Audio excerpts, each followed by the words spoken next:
Bonjour, je m'appelle Fabien Olicard. Dans ce format, nous faisons un focus sur un point particulier du cerveau. Dans les épisodes précédents, vous nous avez proposé d'aborder les biais cognitifs. C'est le sujet du jour. Bienvenue dans Matière Grise.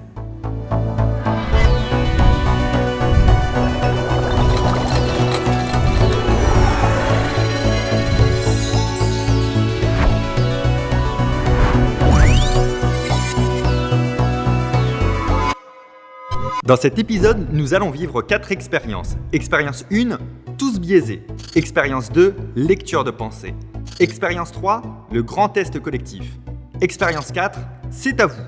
Le tout avec la présence très appréciée de Simon Astier.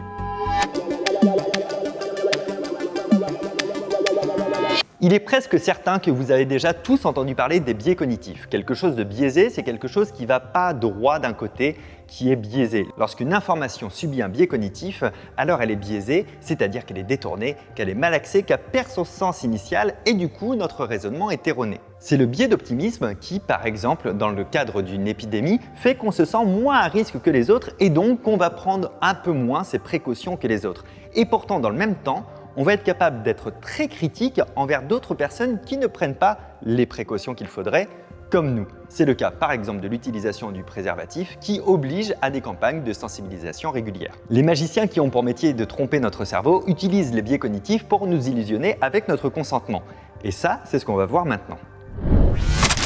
Évidemment, c'est les magiciens qui utilisent le mieux les biais cognitifs, des fois sans le savoir, parce qu'ils ont besoin de tromper le cerveau et donc par la force des choses et par l'expérience, ils ont compris des trucs. Je vais faire un tour hyper classique. Il y a un docteur en psychologie, Albert Moukébert, il a sorti un livre qui s'appelle « Votre cerveau vous joue des tours ». Il a référencé comme ça des tours très classiques qui fonctionnent et qui sont des bonnes bases de connaissances pour mieux les comprendre. Le tour est hyper simple, il y a quelques cartes et je te demande d'en retenir une et une seule et tu me dis quand tu en as une en tête. Ouais. Tu as fait ton choix? Ouais. Ok. Regarde-moi. C'est un plaisir. Ok, je vais en enlever une, je fais un choix, mais je pense que c'est elle. Je la pose sous le paquet, comme ça je peux pas la perdre. Je pense que c'est pas que ta carte en tout cas, c'est celle que j'ai enlevée. Est-ce que tu as toujours ta carte? Non. Non? Non. Donc c'est bon, je l'ai enlevée. Donc c'est un tour réussi, c'est un tour validé. Ok. Validé par les biais cognitifs. Ok. J'ai pas du tout enlevé ta carte, enfin, pas vraiment. J'ai bien enlevé une carte, mais c'est pas forcément la tienne. En fait, j'ai enlevé toutes les cartes que tu as vues au départ. C'est pas du tout le même set de cartes maintenant que le set que tu as eu au début. Et c'était laquelle de ta carte d'ailleurs? C'était celle-là. La dame de trèfle qui a été remplacée simplement par la dame de pique. Et en fait, tu as vécu ce qu'on appelle un biais de sélection et un biais de confirmation. C'est-à-dire que tu n'as cherché que ce qui correspondait à ton choix et donc ça a confirmé pour toi que j'avais réussi puisque ton choix n'était pas là. Et ça, c'est un biais cognitif hyper classique qui est la source des discriminations et du racisme, par exemple, parce qu'on va chercher toujours les infos qui correspondent à ce qu'on croit, nous, et on le voit avec ce tour de magie. Est-ce que tu remets ta vie en question, Simon? Ouais, ça commence.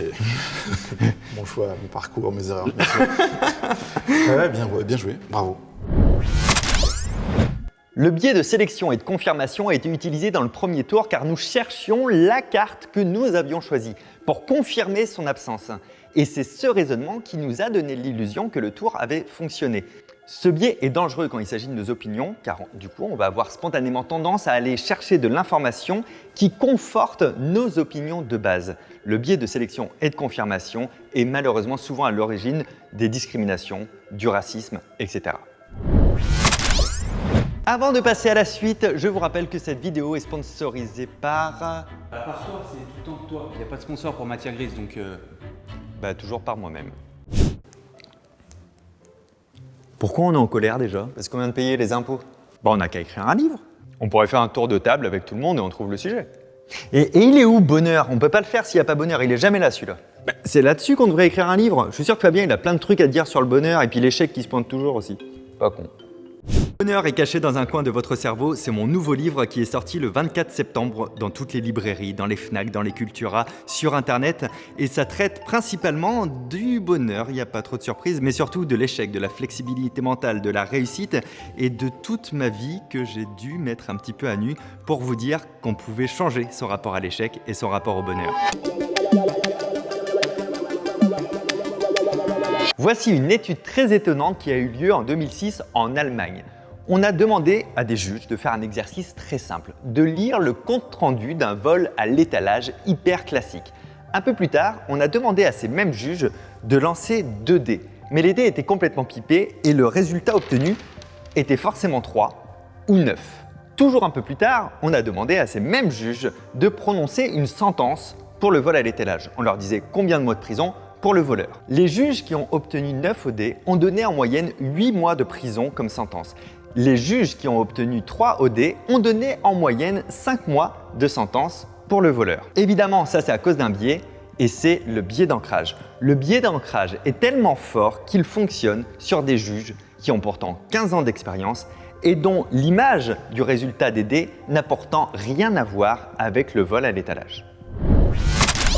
Tu as compris le concept, c'est que quand tu as une idée ou un raisonnement, en fait, ça ne t'appartient pas vraiment. C'est tout ce que tu as vécu dans ta vie qui fait que ça prend des raccourcis pour plein de raisons différentes, parce qu'il faut décider vite, il faut agir vite. Et ça vient de quand on était à la préhistoire, de se dire j'ai mangé un champignon rouge, j'étais malade, du coup tous les champignons rouges, je vais faire gaffe. On fait des raccourcis de cerveau, tu vois. J'ai envie d'essayer un truc avec toi, c'est un truc que j'ai vu à la télévision, le soir, tard. C'était hyper... je me suis dit, si un jour je vois Simon, on fait ça ensemble. Il faudrait que tu fasses un choix dans ta tête, que tu penses à un édifice, n'importe quel édifice en fait, en France, connu, assez connu en tout cas pour que je le connaisse, et d'une, on va dire d'une construction relativement récente.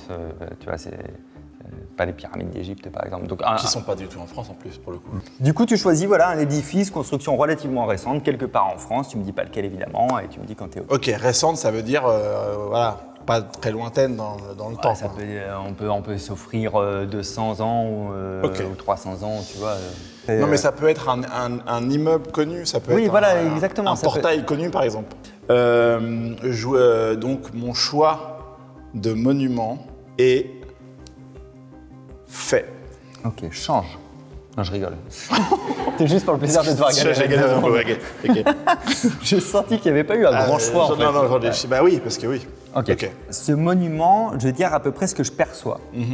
Et j'expliquerai après comment je fais, tu vois. Attends, mais parce que je crois que j'ai changé entre le moment où j'ai choisi et où tu m'as dit change. Eh ben change alors. J'ai changé. Ok. Tu veux rechanger pour le premier? ici. C'est vrai? Non, je m'arrête ici. C'est bon, je me fixe. Je pense à ça maintenant. Et du coup, ce que je pensais, c'est plus bon alors. Bah, Parce que moi, c'est ça, j'étais ma déjà question. très sensible envers toi. Ok. Non, mais on garde le deuxième. Le deuxième. Le deuxième. Comme ça, Ok. si ça marche pas, j'ai une bonne excuse. Ok. Le deuxième. C'est intéressant pour moi. Assez spontanément, j'ai un truc d'eau autour ou à côté. Est-ce que ça te parle?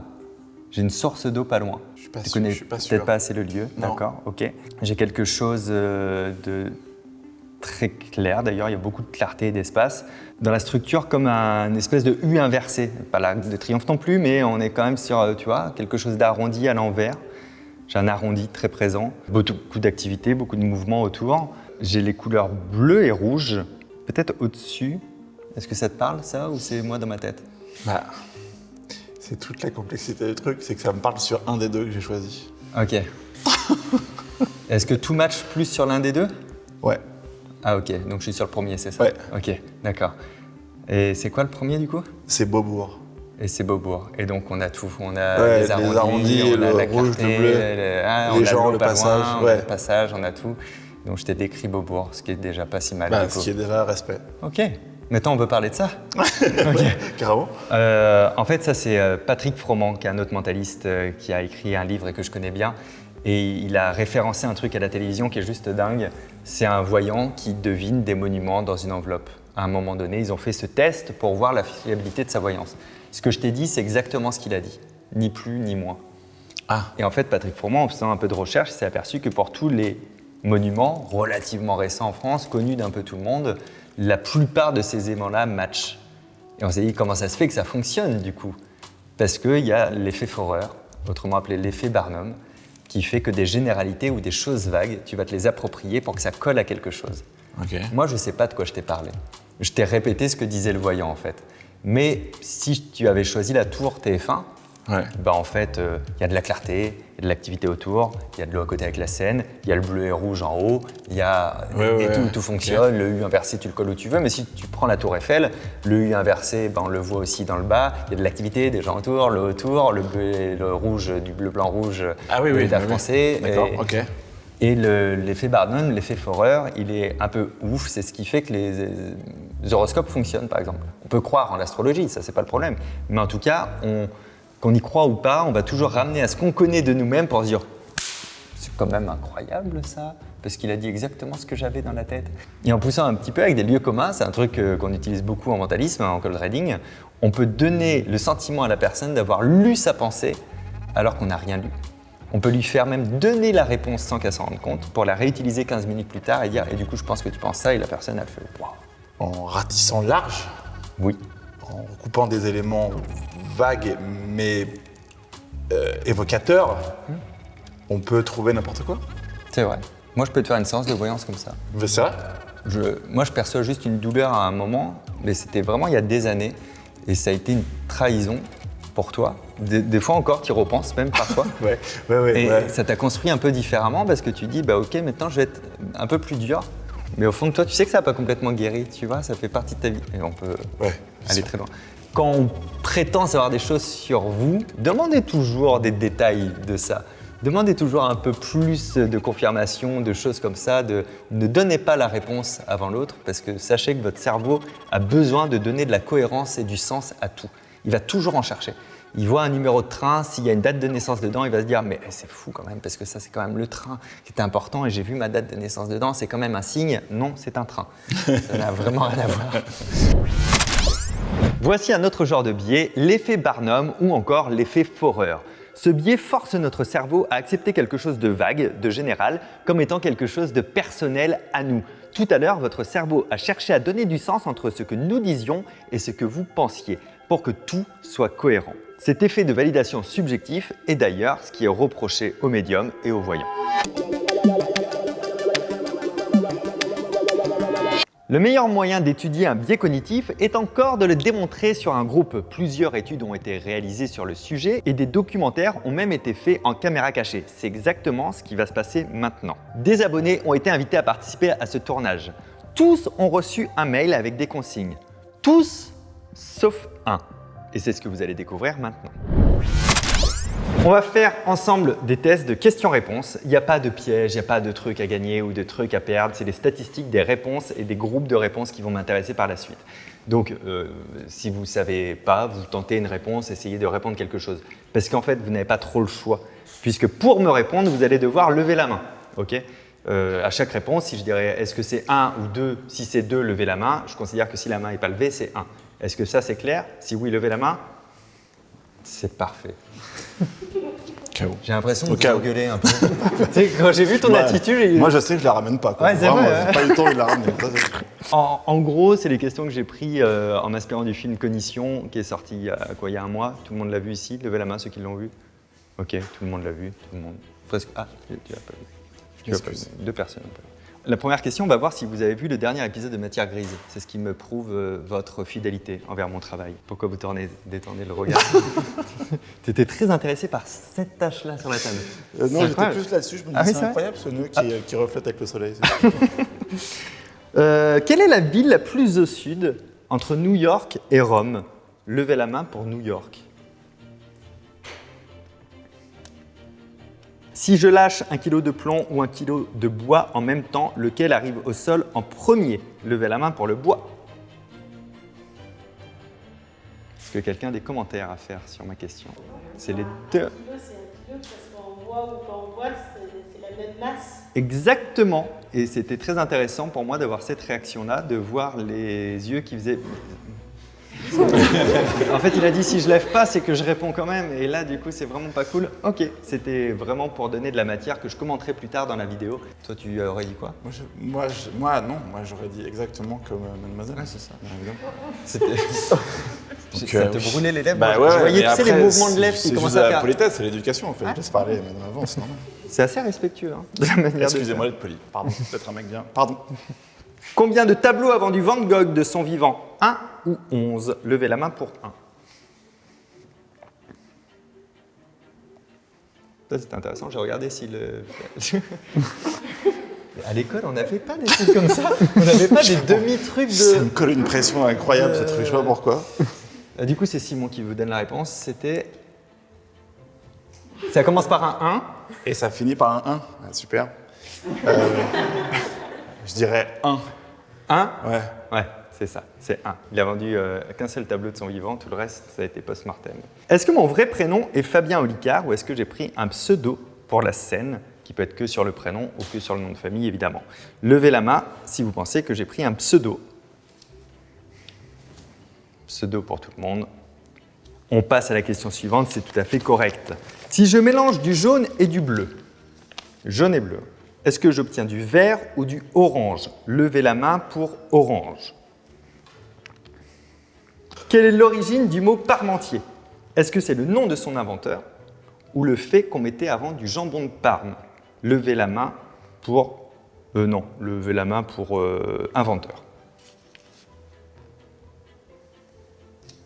Combien de faces a un cube? 4 ou 6? Levez la main pour 4. 4, 4, 4. Ok. On est bon pour tout? Très bien. Donc, qu'est-ce qu'on vient de faire exactement? On vient de faire ce qu'on appelle un test de conformité qui a marché parfois et qui parfois n'a pas fonctionné. Le test de conformité, c'est-à-dire que, en réalité, certains d'entre vous avaient les réponses en avance. Quand je dis certains, c'est tout le monde, sauf toi. Ok.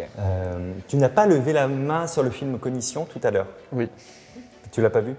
Ok, parce qu'il n'existe pas. Ah bah voilà.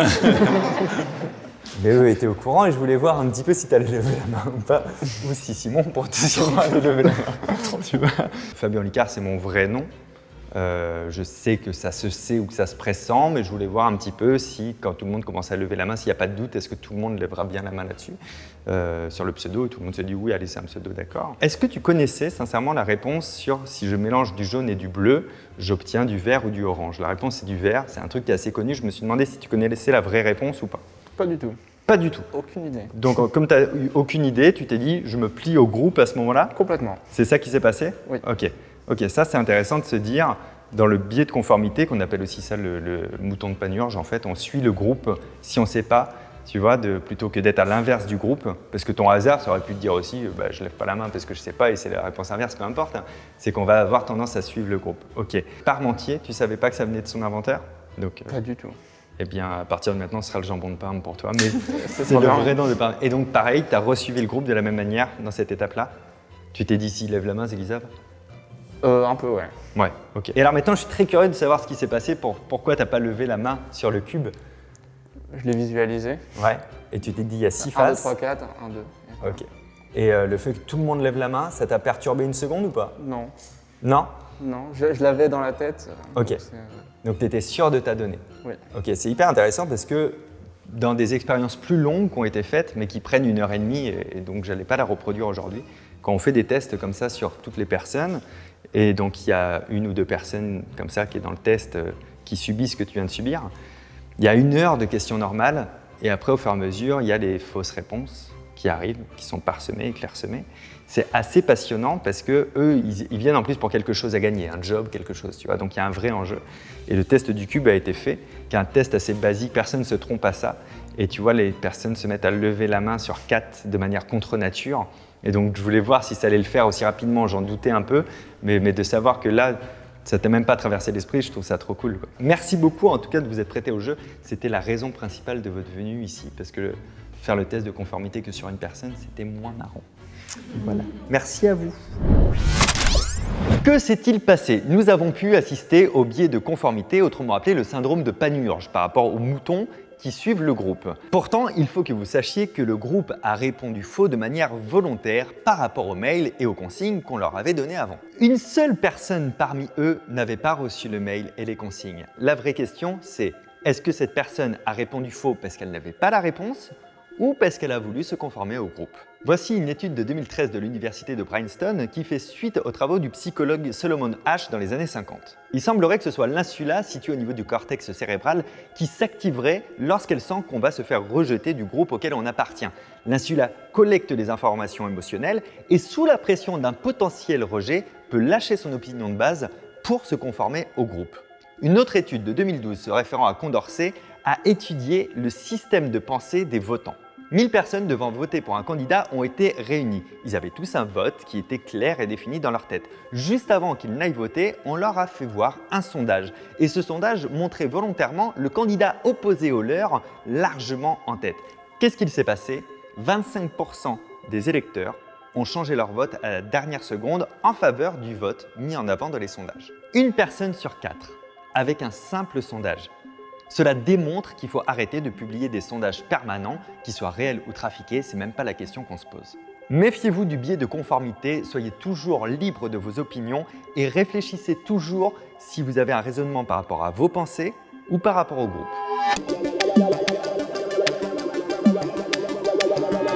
Il y aurait plus de 250 biais cognitifs différents. Ils sont attentionnels ou mnésiques ou de jugement ou de raisonnement ou simplement liés à votre personnalité elle-même imprégnée de vos caractéristiques socio-culturelles. Passons maintenant à quelques questions. Vous l'avez peut-être compris, on va passer au C'est à vous. Donc le C'est à vous, je vais vous poser des questions et vous allez y répondre dans les commentaires si vous êtes honnête. Si vous n'êtes pas honnête, dans les commentaires dans 10 secondes une fois que vous avez la réponse. Et quoi qu'il arrive, Simon va le vivre en même temps que vous. Allez. Comme c'est une vidéo sur les biais cognitifs et que vous n'êtes pas idiot, c'est plutôt une bonne nouvelle. Ah bah, clairement, C'est un ouais. jugement personnel, mais Oui, non, mais... tout me tend à le confirmer. Après, j'espère bien. Ne me déçois pas. Putain. Comme vous n'êtes pas idiot, vous savez que c'est des questions qui vont être piégées Allez. ou piégeantes parfois. Pas toujours, mais parfois. Donc je vous laisse un laps de temps limité pour me formuler et me proposer une réponse. Très bien. Question numéro 1. Je suis le frère de ces deux médecins. Pourtant, ces deux médecins ne sont pas mes frères. Pourquoi? Eh bien, je ne sais pas. C'est vrai? Attends. Alors, en même temps, les 10 secondes sont bien cramées. Hein. Non, il y a au moins 4 secondes. C'est là. vrai? Ouais, il m'en reste un J'ai peu. une mauvaise perception du temps quand je suis sur une table. Attends, quoi? Je suis le frère de ces deux médecins. Ouais, ça c'est vrai. Et pourtant, Ces deux médecins ne sont pas mes frères. je sais pas, ça va m'énerver, non? Parce ouais. que c'est genre simple et tout. Oui. Vas-y. C'est mes sœurs en fait. Ouais, c'est une humiliation publique, quoi. C'est ça le. Moi je t'avais proposé qu'on dise une question sur deux. Hein. Ah ouais, d'accord. Oui, c'est d'accord. D'accord. Mais en fait, c'est un biais. C'est un biais genré où maintenant on se dit toujours un médecin c'est un homme. Et toi en plus, le pire c'est que par ton métier tu travailles à l'imaginaire. Donc tu as tout de suite eu des images de médecins masculins dans ta tête et va basculer pour avoir l'inverse. C'est quasi impossible. C'est ça. Bah, tu vas me trouver une super excuse. J'aurais pas trouvé mieux comme Ouais, excuse. mais donc, on la coupera. celle-ci. Un homme peut-il épouser la sœur de sa veuve Wow. Quoi? si elle n'est pas médecin? Un homme Peut-il épouser la sœur de sa veuve ou l'épouster aussi, peu importe d'ailleurs. Il peut épouster qui veut. et épouser la sœur de sa veuve? De quoi? Mais de quoi? Déjà, la question est bizarre. Pourquoi? Bah, parce que déjà, tu te dis pourquoi faire ça? Et pourquoi pas? Et la veuve de qui? L'amour. Ah, Voilà. un homme peut-il épouser la sœur de sa veuve? Donc, ben non, parce qu'il est mort. Oui. Allez. Bravo. Tu pourras genre couper tout le temps que j'ai Toute la réfléchi pour réflexion, vraiment que ça bien soit sûr, ultra hein. cut. Ouais, Ok, merci. complètement. Du coup, faut pas mettre ce passage-là. Celui-là, faut le couper Ah oui, aussi. c'est ça. Tout ce Ok. que je dis là, faut couper. Et là, on reprend maintenant. Question 3. Avant la découverte de l'Everest, quel était le sommet le plus haut de la Terre? Bah, l'Everest. Joli. Est-ce qu'on pourra rallonger ce passage et mettre une réflexion de sa part? Non, mais c'est la passion de mon fils qui a 9 ans et qui a un livre comme ça, avec une tête d'Einstein dessus, qui Ouais. me rend fou avec des énigmes et il fait ça. Ah oui, avec Et des il choses me comme ça. piège et tout. Là, j'étais bien sur les deux quand même. C'était assez inspirant. Bah. Je peux utiliser le mot inspiration oui, quand tu je réponds? peux même Ok. l'inscrire. Ok, il est écrit là, en gras. Clignote. Et là, il y a des flammes et tout. C'est fou. Le travail du monteur est Il y a un incroyable. réacteur qui part, c'est comme une fusée qui est dans le ciel. Avec des, C'est vrai avec des espèces de paillettes. Et là, c'est toi qui es dans le ciel maintenant. Ah, sérieux? C'est fou. Ah, trop bien. T'as j'adore. décollé. J'adore. Question 4, de retour dans le studio. Oui. Un train, alors là c'est chaud, hein. Un train part de Paris vers Marseille Ouais. et roule à 100 km/h. Ouais. Il est tranquille, Oui, oui, oui. une petite vitesse. Hein. Et au même instant, un autre train part de Marseille pour aller vers Paris, donc vraiment le trajet inverse. Mais lui, il roule à 200 km/h. Au moment où ils vont se croiser, Allez. quel sera le train le plus proche de Paris? Tu veux que je te répète toutes les données maintenant? Oui. Ok, ils sont pas en grève déjà, d'accord, c'est Ok, plutôt bon non mais signe. très bien. Donc là, vas-y. Moi, Ok. je roule 1 heure, je fais ça. Moi, je roule 1 heure, je fais ça. Le plus proche de Paris, c'est celui qui part de Paris, non? Paris-Marseille, 100 km/h, Marseille-Paris, 200 km/h. En 1 heure, tu fais 200 km. Mais tu fais quand ils se croisent. Oui, au moment où ils vont se rencontrer. Moi, j'ai fait ils s'arrêtent au bout d'1 heure, ce qui Non. n'a aucun intérêt Non, d'ailleurs en non, plus, non. dans le trajet. Non, et puis en plus, ça fait prendre du retard, c'est Ah hyper ouais, relou. je sais, puis Tu personne préviens fait ta ça. mère qui devait Ouais. venir te chercher, elle voulait pas prendre de ticket, elle attendait Aucun devant, kiffe tu ça, connais puis ça. logistiquement, c'est relou. talé. Donc, C'est relou. ok. Oui, donc au moment où ils se croisent, oui, bah, de toute façon, on m'a dit la réponse. Donc c'est donc le train qui part de Marseille. Et c'est pas ça non plus. Ah bon? T'es Les nul. deux sont au même endroit? Eh oui, ils se croisent. Lequel est le plus proche de Paris? Eh ben, super. Voilà. Voilà, vous êtes super, quoi. C'est ça le truc. Et moi, je suis. Bah, Elle est horrible cette question. Hein. ouais. Un biais de complexité, ni plus ni moins. C'est comme tu as plein de données, tu as l'impression qu'il faut calculer des trucs et tu oublies la donnée de base qui est s'ils se croisent, ils sont au même endroit. Donc s'ils sont au même endroit, ils sont à la même distance mais oui. que mais bien Paris et de sûr. Marseille. Ils sont au même endroit. Si jamais tu Ça, veux c'est pour le monter raccord. ouais, si Mais par jamais. contre, tu n'étais pas aussi reculé. Tu étais un peu plus comme ça. C'est vrai. Tu étais moins Ils sont au détendu. même endroit. Ok. Alors là, le dernier, ton enfant, il a quel âge? 9 ans. Un enfant plus jeune que ton fils, il aurait sûrement la bonne réponse à la prochaine question. En tout Ok. cas, plus facilement qu'un adulte. Ok. Il y a 3 personnes qui sont dans le désert Déjà, ouais. depuis trop longtemps. Ouais. Les yeux bandés. Bien sûr, bien sûr. Donc, tu as 3 personnes qui sont dans le désert, elles sont à la file indienne. Il n'y a aucun piège dans ce que je vais te dire. C'est-à-dire que tu as vraiment l'autre qui est derrière lui dans le même sens, l'autre qui est derrière lui dans le même sens. Ouais, ouais. Ils mesurent la même taille, il n'y a pas de piège comme ça. Le premier dit « Devant moi, je vois que le désert ». Le deuxième dit « Devant moi, je vois la tête d'un mec qui est devant moi ». Et le troisième dit « Devant moi, je vois que le désert ». Comment c'est possible? Bah, il marche à reculons. Non, ils sont vraiment, il n'y a pas de piège, ils sont vraiment en file indienne normale. Il mesure 7,50 m. Oui, mais tous alors, ils font tous la même taille. Ah oui, c'est vrai. Il ne perçoit pas il est constitué de telle manière qu'il ne voit pas les humains. Mais non, C'est possible. mais c'est possible, mais pas là. Le premier ne voit que le désert. Le deuxième, Mais là, on parle de gens qui sont dans l'ordre. Ouais. T'es pas en train de me faire une Non. espèce de truc. Non, non. Je t'envoie là pour que tu penses ça avec ton cerveau. Je te fais les bonhommes, je te fais les bonhommes. Ok. Jean-Jacques, il regarde par là, Ok. et dit, moi, je vois que le désert. Ok, bon, Jean-Jacques, il est honnête. Là, c'est Jean-Mi, il refaisait son lacet, mais quand il est à la même Ok. hauteur, il dit, devant moi, je vois un mec qui ressemble à un marteau de juge. Ok. Ok. Et le Ça truc- complique beaucoup, hein, déjà, Ouais. que ce soit des juges, des yeux et C'est- tout. c'est d'accord, ok. c'est pas faux. Le deuxième dit, moi, je suis le médecin de ses 2 frères, et ça n'a plus de sens. Donc, il est bien derrière, on voit bien qu'il regarde bien dans la bonne direction, lui, on n'a pas de problème, et il dit, devant moi, je vois que le désert. Comment c'est possible? Donc là, le dernier ne voit que le désert. Il dit, je ne vois que le désert. Comment c'est possible? Il ment. Qui a dit qu'il mentait? C'est exactement ça. Il ment. Tout simplement. Et maintenant, je vous laisse avec vous-même réfléchir pourquoi on se dit, on ne va pas remettre en cause l'honnêteté de ces personnes parce que c'est une énigme, parce que c'est Fabien, parce que ceci, cela, parce que mon cerveau est très intelligent, il va trouver quelque chose d'hyper rationnel plutôt que cette logique de base. Bah, ils mentent. Et quand tu fais ce test-là sur des enfants, plus ils sont jeunes, plus ils disent « c'est pas vrai, qu'est-ce qu'il dit ?» C'est complètement faux. Et ils ont raison, c'est pas vrai. Hein. Mais ça, c'est parce que c'est ma conception. Je suis trop pur, en fait, je pense. Est-ce qu'on pourrait appeler cette vidéo test de pureté avec Simon Astier? Moi, je pense que je fais des vues avec ça. Ah ouais, je pense que là, si tu passes le test des yeux, du cerveau et du marteau, Ouais. ça veut dire que tu as le corps pur. Ouais. En 2016, Buster Benson a déterminé les raisons pour lesquelles nous utilisons des biais cognitifs en permanence. Parce que c'est pas un hasard que notre cerveau utilise ces raccourcis ou ces manières de retraiter l'information. Les raisons sont les suivantes. La première, le cerveau reçoit beaucoup trop d'informations d'un coup. La deuxième, le cerveau veut donner du sens aux informations qu'il reçoit. La troisième, c'est que le cerveau doit agir ou décider très rapidement. Et enfin, la quatrième, c'est que le cerveau doit retenir des informations issues d'une expérience pour potentiellement s'en servir plus tard. Il en fait donc une conclusion générale. Mais il est loin le temps où on devait se méfier d'un aliment parce qu'il ressemblait de près ou de loin à un autre aliment qui nous avait rendu malades précédemment. Il faut donc se méfier de ces biais en analysant en permanence les pensées qu'on a dans sa tête et pourquoi elles viennent. Et si on jette un bon regard sur le flot de pensées qu'on a dans le cerveau, on pourra alors trier l'information de base, la vraie pensée, bien avant qu'elle soit corrompue par les biais cognitifs.